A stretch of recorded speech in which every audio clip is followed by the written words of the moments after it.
Kalau satu-satunya alasan lo bertahan di hubungan lo adalah karena lo takut sendirian, itu artinya lo lagi naruh hidup lo di tangan orang lain.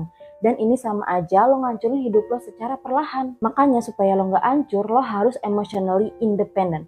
Lo harus tanamin mindset kalau lo sendiri itu udah komplit. Pasangan lo itu pelengkap dan dia bukan sumber kebahagiaan di hidup lo. Jadi kalau suatu hari nanti pasangan lo berubah, pergi, bahkan brengsek sekalipun, lo bisa ninggalin dia tanpa lo ngerasa hancur. Lo nggak runtuh, lo nggak akan sesedih itu, atau bahkan bisa aja lo akan baik-baik aja.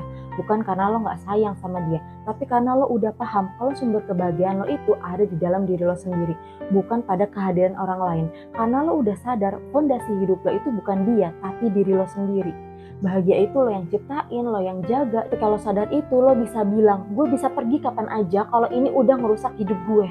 Dan ini yang disebut dengan emotional independence. Tapi kalau lo masih bergantung, lo masih attach ke orang lain, lo akan terus mikir, kenapa sih semua orang udah nikah sedangkan gue masih single? Gue kok gak ada ya orang yang bisa gue andelin? Kok hidup gue stuck terus ya? Sedangkan orang lain kayaknya ngejalanin hidup mulus-mulus aja.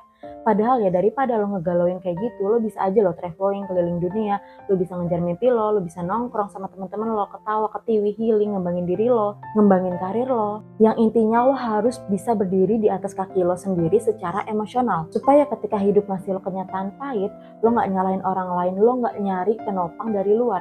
Karena apa? Karena lo udah punya fondasi dari dalam. Dan percaya deh, ketika lo tahu lo cukup tanpa siapapun, di saat itulah lo siap punya siapapun.